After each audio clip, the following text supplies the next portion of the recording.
Welcome to The Authority File, the academic library podcast from Choice. Choice is a publishing division of the ACRL and the publisher of Choice Reviews and CC Advisor. This episode is brought to you by Human Relations Area Files, or HRAF. I'm Bill Mickey, the host of the podcast and the editorial director at Choice, and for this 4-episode series, my guests and I discuss the origin of the Human Relations Area Files as an independent cross-cultural research agency based at Yale and as a publisher of the uniquely developed HRAF World Cultures and Archaeology databases. We'll also describe some of the new research our guests are currently developing in their respective fields. So for the next couple of episodes, I'll be joined by Dr. Carol Ember, president of HRAF and lead investigator on a 5-year NSF-supported interdisciplinary research project to study how natural hazards may have transformed cultures. Also joining us is Dr. Peter Peregrine, HRAF's chairman of the board and Lawrence University professor of anthropology. In this 3rd episode of our series, our guests reveal next steps for the HRAF platform of products, including upcoming data mining applications, open access initiatives, and new market potential. Okay, so last time we spoke, you mentioned a data mining service that is under development. I'm wondering if you can describe that in a little bit more detail, or at least talk about the potential uses for data mining and why HRAF is particularly suitable for this. So this is certainly a service we're considering, and it's only right now in a very preliminary stage. But it's exciting, and I will try to describe a little bit of what we think a data mining service might look like. Okay. So data mining does not rely on document structure, but it uses computational methods to extract significant terms and relationships between terms from segments of text. Data mining could assist with research discoveries in HRAF itself. I'll give you an example of a little pilot project. We recently worked with the Harvard Song Project. They're studying songs around the world to help them do some data mining in HRAF. They were interested in identifying the types of music, of subject matter that were associated with music. So they were able to take all the paragraphs about music and data mine those paragraphs for what kinds of words and concepts were associated with those paragraphs to help them see what people were doing with music in it. And this is a lot of computer manipulation in order to make these relationships clear. And there are many other potential uses we might imagine. For example, suppose you wanted to ask whether male and female ethnographers talk about different things or use different words in their ethnographies. If you take the ethnographies that are written by males and you compare them with females and you can do data mining, then you have the potential to use all the terms in this comparison in, I think, a very interesting and effective way. Okay. So HRAF is not unique in its size of text because there are many corpuses with lots more material than we have. I'm estimating HRAF has about 2.5 million paragraphs. But HRAF is unique in having human-generated subject classification to the paragraph level. And this could be used very profitably in data mining to find associated text, not just in a random way, but associated with something that humans have said, this is what that paragraph is about. So I think it has great potential. And maybe more importantly, data mining is of interest to computer people as well. It's not simply wouldn't simply be for social scientists. Right. How did this sort of potential originally get recognized? I mean, were you getting requests or? Yeah. Yeah. Okay. The Harvard Song Project people actually did ask for our assistance, but I want to be careful to say we only agreed to do it with them as a pilot project. We're not in a position to because it took a lot of programming on the part of our vice president for IT to get them to be able to do it. So we're not in a position yet to open it up to other projects, but it's provided a way for us to get started in what we wanted to do anyway. Okay, excellent. And then, in other sort of development areas, you've been working on some open access initiatives and products over the last few years. And OA, of course, is a pretty big deal in academia. And I'm wondering if you could elaborate on those and then what the specific opportunity is for HRAF, and perhaps if there are more OA initiatives planned for the near future. Sure. So one that I'm particularly proud of is a new database which is open to the public called Explaining Human Culture. And this is a database whose aim it is to bring awareness to all the many findings we have gotten from worldwide cross-cultural research and some regional research as well. There have been over 1,000 studies, not necessarily all using HRAF, but using cross-cultural samples that have arrived at findings, what patterns, arrived at generalizations about cultural variation and cultural universals. So the point of Explaining Human Culture is for people to be able to search the database to find what do we know about, what have we found from cross-cultural research.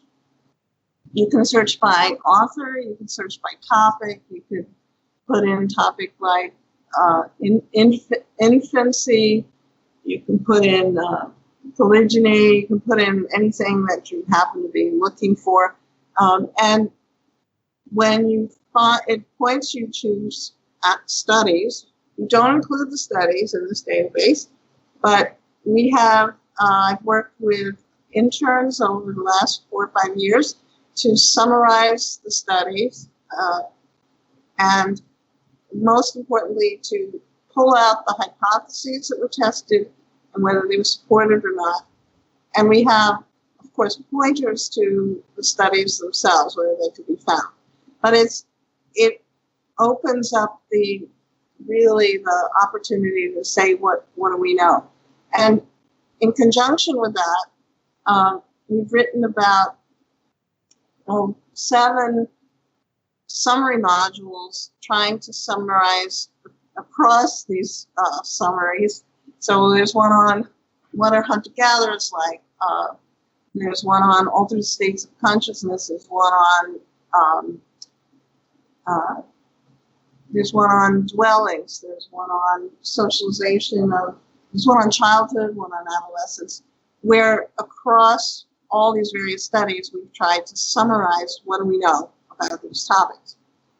The other, we also have on our homepage over 40 suggested teaching exercises for instructors who want to use HRAF in their classes. And most of these are contributed by actual professors and instructors. And basically we have mounted on our homepage what do they actually do in their class. But in addition, we've got about 10 or 12, and we're working on more, that are more visually engaging, that professors can just tell their students to look at this exercise and tells you how to execute an HRAF search on a number of various topics. And we try to have topics that cover the gamut of different things that people are teaching about. And that's a continuing enterprise, and we hope to put up many more modules and many more exercises. And then I did a little mini visual introducing cross-cultural research course. I call it a course, but it's fairly brief. It has about 8 chapters designed to help people get started if they want to do an actual research project that's cross-cultural. Um, and we are as I said, we're continuing to do new topics, and we will have actually. This is a little hard to explain unless I explain something else, but we are working on we are working on trying to get topical slices out of the HRAF on certain subjects. In the old days, we had a cross-cultural CD that was actually produced in collaboration with originally Silver Platter, and then it became Ovid. I like how you say the old days there. Actually, probably it wasn't that long ago, I'm sure. It was in the 80s, I think. So what we're trying to do so that we broaden our markets and our outreach to instructors is we want to have information on topics for courses. So there are courses, for example, on human sexuality, and we're planning on developing software where people teaching that course could simply look at a sample of 60 societies and read about their practices and attitudes about sexuality. And it would just be that material. It wouldn't be the entire corpus, but it would be specifically targeted for that course. Then we could do one on marriage and the family. We had in the cross-cultural CD, we had one on socialization of children. We had one on religious beliefs and practices. I think we had 10 topics. I'm not remembering them all right now, but we're planning an online version. And the reason I'm bringing it up under open access is our thinking is that we could have smaller versions with obviously less material that would be open to everybody, and larger versions that would be suitable for researchers and for in-depth classroom use. Okay. So that's what we have in mind so far. But we are aware of the need to have more open access resources, and that is on our agenda, our longer term agenda. Excellent. Okay.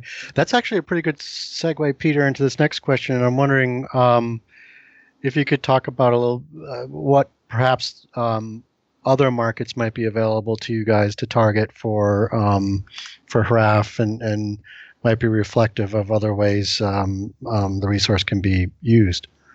Sure. Well, one of the things that I'm particularly interested in because I teach museum studies as part of my responsibilities here at this university is reaching out to museums. There are a lot of ethnographic artifacts in museums that curators don't know much about. And even if they know what the artifact is or what it was used for, the broader cultural context or intellectual or ideological context of that artifact may not be familiar to them. Right. And so having access to HRAF for museums could be extremely beneficial because a curator could look up an artifact that they have or material from some culture that they have and get a rich background for understanding and interpreting those materials. I think the same is very true for art and art history, where primitivism is, in some parts of art, at least a very big interest, and certainly in art history, there's been times where primitivism is central to understanding what's going on. And the ethnographic record provides some ways to better understand and interpret what artists who were doing or engaging in primitivism were working with. Couple of the areas that aren't really necessarily different fields but our new markets are secondary education. It's so important today for students, young people, to understand diversity. And we would really like to have HRAF become a source for understanding the diversity of humankind, and not just today, but in the past. And we are trying to reach out to high schools to obtain HRAF, and we're trying to create some subsets that might be easier for high schools to work with. And another area are developing countries. HRAF represents essentially a whole library of ethnographic and archaeological materials that can help scholars in a lot of ways, as we've already talked about. And we're trying to provide HRAF at a significant discount to institutions in developing countries in order to help them essentially gain a big corpus of ethnographic and archaeological literature that's well organized for them to do research with. Actually, I wanted to jump in here. We are actually planning this fall to launch a scholarship program, which would be asking institutions in developing countries to apply for the scholarship. We're aiming right now for about 15 per year, where if they tell us how they might plan to use it in research or teaching, it'll be a little bit of a competition, but we are planning to offer to those people who win the competition free access for at least a year. Okay, excellent. So, Carol, what else is in the works for HRAF? All right, so we're really excited. We are developing a new application.